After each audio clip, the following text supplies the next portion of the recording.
भगवान विष्णु ने बताया कौन सी स्त्री समय से पहले विधवा हो जाती है। विधवा होने की वजह ससुराल में। एक समय की बात है, भगवान विष्णु और माता लक्ष्मी बैकुंठ लोक में बैठे हुए थे। तभी माता लक्ष्मी ने भगवान विष्णु से पूछा, स्वामी मेरे मन में 3 प्रश्न उठ रहे हैं। पहला प्रश्न, कौन सी स्त्री विवाह होने के बाद ससुराल जाते ही विधवा हो जाती है। और दूसरा प्रश्न, किस पाप के कारण स्त्री को जवानी में विधवा होना पड़ता है। और तीसरा प्रश्न, पति की लंबी आयु के लिए स्त्री को कौन सा व्रत करना चाहिए।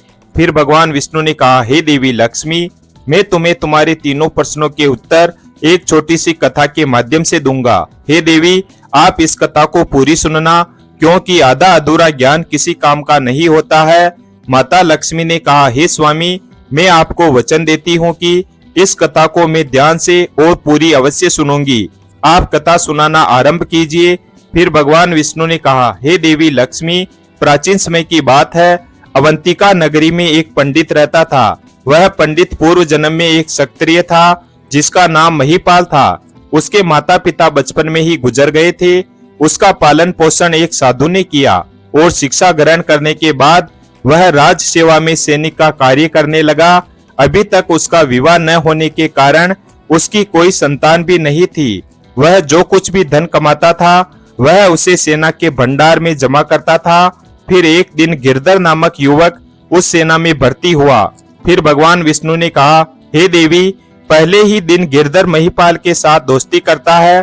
फिर जब उनकी दोस्ती मजबूत हो जाती है तब गिरधर एक दिन महिपाल से कहता है, देखो भाई, तुम्हारे पास जो संचित धन है वह उतना ही रहेगा।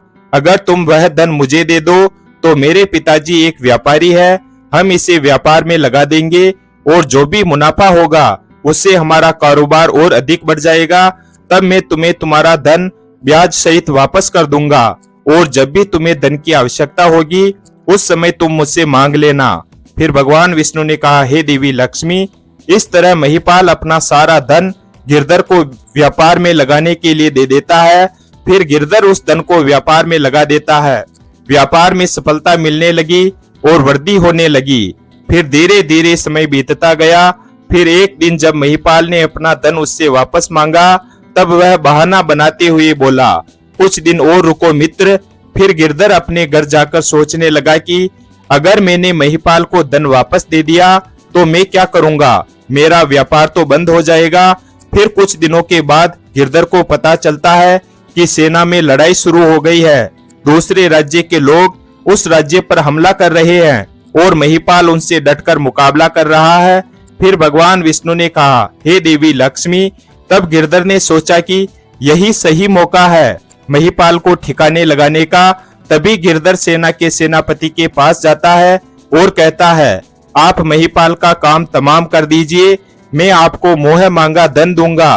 धन का लालच पाकर सेनापति भी गिरधर के साथ मिली भगत करता है और अगले ही दिन सेनापति को सूचना मिलती है कि एक दुश्मन सेना जंगल की तरफ से हम पर आक्रमण करने वाली है। सेनापति महिपाल को अपने पास बुलाता है और कहता है, हे महिपाल, जंगल की तरफ से 2 गुप्तचर हमारी तरफ आ रहे हैं, तुम जाओ और उनका वध कर दो। भगवान विष्णु ने कहा, हे देवी लक्ष्मी, सेनापति महिपाल को 2 गुप्तचरों का झांसा देकर उसे पूरी सेना के सामने भेज देता है। जैसे ही महिपाल जंगल में प्रवेश करता है तो उसे पता चलता है कि यहाँ तो 2 गुप्तचर नहीं, पूरी दुश्मन सेना है। फिर भी महिपाल उन पर आक्रमण कर देता है और एक एक करके कई सैनिकों को मौत के घाट उतार देता है। फिर भी महिपाल उन दुश्मनों से नहीं डरता है और डटकर उनका मुकाबला करता है। तभी कुछ सैनिक पीछे से उस पर हमला करते हैं और महिपाल वीर गति को प्राप्त हो जाता है। भगवान विष्णु ने कहा, हे देवी लक्ष्मी, अपने मित्र के द्वारा धोखा देने से महिपाल वीर गति को प्राप्त हो गया। जब गिरधर को पता चला कि वह मर गया तो गिरधर बहुत खुश हुआ। फिर उसके मन में यह ख्याल आया कि अब उसे किसी को भी अपने धन को वापस देने की चिंता नहीं करनी पड़ेगी और यह सारा धन उसके व्यापार को बढ़ा देगा। दूसरी तरफ महिपाल के कोई रिश्तेदार भी नहीं था जिसे वह धन को वापस कर सके, इसलिए वह धन को देखकर बहुत प्रसन्न था। अब समय धीरे धीरे बीत रहा था। फिर कुछ समय के बाद गिरधर के घर में एक लड़के का जन्म हुआ। फिर उसकी खुशी का कोई ठिकाना नहीं था। वह बार बार भगवान को धन्यवाद देने लगा और कहने लगा, हे प्रभु, आपकी अत्यंत कृपा है, मेरे पास अब खूब धन है, बड़े बड़े कारोबार भी हो चुके हैं और धन लेने वाला महिपाल भी मर गया है। अब गिरधर बहुत खुश था और वह मन ही मन सोचने लगा कि अब मैं अपने बेटे को बहुत पढ़ाऊंगा, क्योंकि वह शिक्षा पाकर काबिल और एक समझदार व्यापारी बनेगा। उसने अपने बेटे का नाम देवदत्त रखा। भगवान विष्णु ने कहा, हे देवी लक्ष्मी, जब देवदत्त जवान हुआ तो उसने खूब पढ़ाई की और गिरधर ने उस पर खूब सारा धन भी खर्च किया। फिर एक दिन देवदत्त अपनी शिक्षा पूरी कर घर वापस आया तो वह गिरधर मन में सोचने लगा कि अब मेरा बेटा पढ़ लिख कर समझदार हो गया है और वह बड़ा भी हो गया है और अब देवदत्त मेरा सब कारोबार भी संभाल लेगा। अब मुझे इसका विवाह भी कर देना चाहिए। भगवान विष्णु ने कहा, हे देवी लक्ष्मी, फिर एक दिन की बात है, एक बड़ा ही बलवान और कुरूप दिखने वाला विशालकाय राक्षस उस राजा के राज्य में पहुंच गया। उसने कई लोगों को मार डाला। तब राजा और उसके सैनिक उस राक्षस को मारने के लिए निकले, लेकिन राक्षस ने सैनिकों को भी मार दिया और राजा को बंदी बना लिया। भगवान विष्णु ने कहा, हे देवी लक्ष्मी, जब राक्षस ने राजा को बंदी बना लिया तो रानी बहुत ही परेशान हुई। फिर एक रात में वह चुपके से उस राक्षस की गुफा में पहुंच गई और रानी ने राक्षस से कहा कि तुम्हें क्या चाहिए, तुम मेरे पति को छोड़ दो, तुम्हें जो चाहिए वह मैं अवश्य दूंगी। जब रानी राक्षस से अपने पति के प्राण लौटाने की भिक्षा मांगने लगी, तब राक्षस ने कहा, यदि तुम रोज मेरे भोजन के लिए एक मनुष्य को मेरी गुफा में भेज दोगी, तभी मैं तुम्हारे पति को जीवन दान दूंगा। फिर रानी ने उस राक्षस की बात को स्वीकार किया और फिर रोजाना एक व्यक्ति उस राक्षस के लिए उसकी गुफा पर भोजन के लिए जाने लगा। इस तरह से कुछ दिन बीते। फिर एक दिन राजा से मंत्री और प्रजा ने कहा, महाराज, इस तरह से हमारी प्रजा धीरे धीरे समाप्त हो जाएगी, हमें इस राज्य को बचाने का कोई उपाय ढूंढना होगा। अपने मंत्री और प्रजा की बातों को मानकर राजा ने यह ऐलान किया कि अगर कोई इंसान उस राक्षस को मार देगा तो उससे मैं अपनी राजकुमारी का विवाह करवा दूंगा और उसे राज्य का उत्तराधिकारी भी बना दिया जाएगा। उसके बाद यह समाचार कई राज्यों के राजकुमारों तक पहुंच गया, लेकिन सभी राजकुमार उस राक्षस के द्वारा मारे गए। जब यह सूचना गिरधर को पता चली कि जो भी मनुष्य उस राक्षस को मार देगा उसके साथ राजकुमारी का विवाह होगा और उसे राज्य का उत्तराधिकारी भी बना दिया जाएगा, फिर क्या था, उसके मन में लालच आ गया और उसने सोचा कि मेरा बेटा देवदत्त यह काम कर सकता है, जो कि युद्ध कौशल में निपुण है। यदि उसने राक्षस को मार दिया तो उसे राज्य भी मिल जाएगा और राजकुमारी भी। तभी वह गिरधर अपने बेटे देवदत्त के पास जाता है और उसे सारी बात बताता है और देवदत्त भी राजकुमारी से विवाह की बात सुनकर तुरंत तैयार हो जाता है। भगवान विष्णु ने कहा, हे देवी लक्ष्मी, देवदत्त सीधा राजा के पास गया और कहने लगा, हे राजन, मैं उस राक्षस को मार दूंगा, बस आप मुझे इतना बताइए कि वह रहता कहाँ है। फिर राजा देवदत्त को उस राक्षस की गुफा का पता बताता है। गुफा का पता मिलते ही देवदत्त जंगल की तरफ निकल पड़ा। जंगल बहुत घना था और गुफा काफी दूर थी, इसलिए वह थक कर एक वट वृक्ष के नीचे जाकर बैठ गया। जैसे ही उसने विश्राम करना चाहा तो अचानक ही वह वट वृक्ष बोलने लगा, मुझे बचाओ, मुझे बचाओ। देवदत्त आवाज सुनकर डर गया। तभी वट वृक्ष ने कहा, क्या तुम मुझे पास की नदी से कुछ पानी लाकर दे दोगे? देवदत्त ने पहली बार बोलते हुए वट वृक्ष को देखा था। फिर देवदत्त ने उसकी बात मान ली और पास ही बह रही एक नदी से पानी लाकर वट वृक्ष की जड़ों में डाल दिया। पानी मिलने से वह वट वृक्ष बहुत प्रसन्न हुआ और उसने देवदत्त से कहा, तुम अकेले इस जंगल में कहाँ जा रहे हो? तब देवदत्त उस वट वृक्ष को अपनी पूरी कहानी सुना देता है। वह पेड़ एक जादुई पेड़ था। फिर वह वट वृक्ष देवदत्त से कहता है, उस राक्षस के आतंक के कारण जंगल के सारे जानवर बहुत डरे हुए थे, क्योंकि उसने कई जानवरों को नष्ट कर दिया था, तथा मैं भी उस राक्षस की वजह से काफी परेशान हूँ। सभी जानवर उस राक्षस को समाप्त करना चाहते हैं, लेकिन किसी में इतना साहस नहीं है कि उसे समाप्त कर सके। आगे जादुई वटवृक्ष देवदत्त से कहता है, तुम मुझे बहादुर लग रहे हो, इसलिए मैं बताता हूँ कि उस राक्षस की मृत्यु कैसे हो सकती है। भगवान विष्णु ने कहा, हे देवी लक्ष्मी।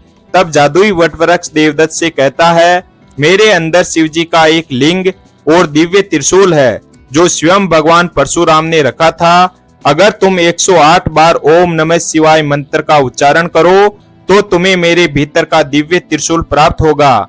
उस त्रिशूल के प्रहार से ही उस राक्षस की मृत्यु हो सकती है। तभी देवदत्त वटवृक्ष की बात सुनकर उस मंत्र का उच्चारण करता है। भगवान विष्णु ने कहा, हे देवी लक्ष्मी। तभी देवदत्त ने देखा कि पेड़ में से एक दिव्य त्रिशूल प्रकट होता है और देवदत्त उसे ले लेता है।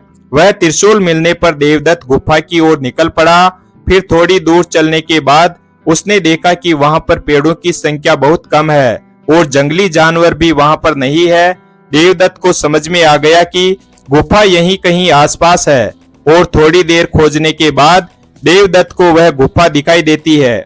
देवदत्त ने देखा कि वह राक्षस बहुत भयानक लग रहा था और उसने बहुत से लोगों को अपने पास पकड़ रखा था। देवदत्त को कुछ समझ में नहीं आ रहा था कि आखिर वह कैसे इस त्रिशूल की सहायता से राक्षस का वध करेगा। तभी राक्षस ने देखा कि देवदत्त के पास वही त्रिशूल है जिससे उसका वध हो सकता था। तभी राक्षस उसके सामने अच्छा बनने का ढोंग करने लगा। देवदत्त को भी उसका ढोंग समझ में नहीं आया और तभी राक्षस देवदत्त को मारने ही वाला था कि देवदत्त ने उस त्रिशूल को राक्षस की छाती में अपनी पूरी शक्ति के साथ जय शिव शंकर कहकर घोंप दिया। त्रिशूल के लगते ही राक्षस का वध हो गया। वहां पर उपस्थित सभी लोगों ने देवदत्त की बहुत प्रशंसा की क्योंकि देवदत्त ने ही उनको उस राक्षस से बचाया था। उन सभी लोगों ने देवदत्त की बहादुरी की बात राजा को बताई। तब राजा बहुत खुश हुआ और अपने वादे के मुताबिक राजा ने अपनी राजकुमारी का विवाह देवदत्त के साथ कर दिया और अपने राज्य का उत्तराधिकारी भी बना दिया। इस प्रकार से उस गिरधर के लड़के का विवाह उस राजा की लड़की के साथ हो जाता है। भगवान विष्णु ने कहा, हे देवी लक्ष्मी, गिरधर के बेटे का विवाह उस राजा की बेटी के साथ हुआ और शादी होने के तुरंत बाद ही जब विदा होकर पुत्र वधू पति के घर आती है तब गिरधर की खुशी का ठिकाना नहीं था। गिरधर मन में सोच रहा था कि बहू घर पर आ गई, अब मेरा व्यापार मेरा बेटा संभालेगा और अब मुझे चिंता की कोई बात नहीं है। गिरधर इतना सोच ही रहा था कि तभी देवदत्त की अचानक तबीयत खराब हो जाती है। गिरधर का वह इकलौता बेटा था। अब तो वह गिरधर घबरा जाता है और अपने बेटे के पास दौड़कर जाता है और वह बड़े बड़े विद्वान वैद्यों को बुलाता है और अपने बेटे का इलाज करवाता है, लेकिन उस पर कोई दवा असर नहीं करती और बीमारी बढ़ती ही जा रही थी। सारा धन बर्बाद हो रहा है मगर बीमारी कम होने का नाम नहीं ले रही है। भगवान विष्णु ने कहा, हे देवी लक्ष्मी, गिरधर के पास जो संचित धन था वह सारा धन उसने अपने बेटे की बीमारी में लगा दिया। फिर उसने अपना घर जमीन जायदाद सब कुछ बेच दिया मगर फिर भी अपने बेटे को वह ठीक नहीं करा सका। गिरधर के पास अब कुछ नहीं बचा था। अंत में वैद्य ने भी कह दिया कि इसका रोग ऐसा है जिसका इलाज संसार का कोई वैद्य नहीं कर सकता। अब यह कुछ ही समय का मेहमान है और बहुत ही जल्दी इसकी मृत्यु हो जाएगी। भगवान विष्णु ने कहा, हे देवी लक्ष्मी। फिर अगले दिन वह राजा गिरधर के पास आता है और कहता है, समधी जी, आप एक काम करो, नगर में ही एक विद्वान संत रहते हैं और वे एक विशेष दवा देते हैं। उस दवा को खाकर कितना भी रोगी व्यक्ति हो वह तुरंत ही ठीक हो जाता है। आप जल्दी से जाओ और वह दवा ले आओ। फिर गिरधर राजा की बात को सुनकर उस संत के पास जाते हैं और दवा ले आते हैं। इधर गिरधर जैसे ही वह दवा देवदत्त को खिलाता है वैसे ही देवदत्त की तुरंत ही मृत्यु हो जाती है। जब गिरधर के बेटे की मौत हो जाती है तो वहां उसकी पत्नी भी बहुत दुखी हो जाती है। उस समय राजा की राजकुमारी जो कि गिरधर की पुत्र वधू थी वह विधवा बन जाती है। सभी लोग देवदत्त का अंतिम संस्कार करते हैं और वापस अपने अपने घर लौट जाते हैं। अब गिरधर घर पर बहुत दुखी होकर रो रहा था। उसकी बहू भी रो रही थी और सारे नगर वाले भी बहुत दुखी थे। भगवान विष्णु ने कहा, हे देवी लक्ष्मी। उसी समय भगवान शिव एक साधु का रूप धारण करके गिरधर के पास आते हैं और उससे पूछते हैं, हे गिरधर, तुम्हें इतना रोना क्यों आ रहा है? तब गिरधर कहता है, महाराज, कल मेरे जवान बेटे की मृत्यु हो गई थी तो इसी दुख के कारण मैं रो रहा हूँ। फिर भगवान शिव ने कहा, पर तुम उस दिन तो बहुत खुश थे। तब गिरधर कहता है, महाराज, किस दिन? तब साधु रूपी शिव कहते हैं, जब तुमने अपने कारोबार के लिए महिपाल से धन लिया था और महिपाल की मृत्यु होने पर तुम बहुत खुश थे। जब तुम्हारा मित्र महिपाल मर गया था तब तुमने सोचा था अब तुम्हें किसी को धन नहीं देना पड़ेगा और तुम बहुत अमीर हो गए हो। महिपाल ने तुमसे कितनी बार अपने धन को वापस मांगा था, लेकिन तुम उससे कितने बहाने बनाते रहे जब तक कि तुमने उसे मरवा न दिया। यह बात सुनकर गिरधर हक्का बक्का रह गया। तब साधु रूपी शिव ने कहा, हे गिरधर, उस दिन भी तुम्हारी खुशी का ठिकाना नहीं था, तुम्हारे पैर जमीन पर नहीं पड़ रहे थे। हे गिरधर, एक बात बताओ, जब तुम इतनी बार खुश हुए थे तो थोड़ा सा दुख होने पर क्यों रो रहे हो? फिर भगवान शिव ने गिरधर को उत्तर दिया, अरे सेठ, अब मेरी बात को ध्यान से सुनो। यह वही महिपाल था और अपना धन वापस पाने के लिए तेरे घर में तेरे ही बेटे के रूप में आया था, जिसका धन तूने अपने कारोबार में लगाने के लिए उधार लिया था। जब यह पुत्र के रूप में तेरे घर में आया तो तूने उसके शिक्षा में खर्च किया, उसके श्रृंगार में खर्च किया, उसके विवाह में भी खर्च किया और फिर जो भी तेरे पास बचा था तूने उसकी बीमारी में खर्च कर दिया। लेकिन अंत में तेरे पास सिर्फ 2 कौड़ी ही बची थी, वह भी राजा से उधार लेने के बाद। तू फिर उसी 2 कौड़ी की दवा लेकर आया था जिसे खाकर तेरे बेटे की मौके पर ही मृत्यु हो गई थी। अब समझ ले कि तेरे कर्मों का फल मिला है। भगवान विष्णु ने कहा, हे देवी लक्ष्मी, गिरधर साधु से कहता है, लेकिन मुझे बताओ कि मेरे घर में जो जवान पुत्र वधु है उसको जवानी में धोखा क्यों मिला और उसे विधवा क्यों बनाया गया?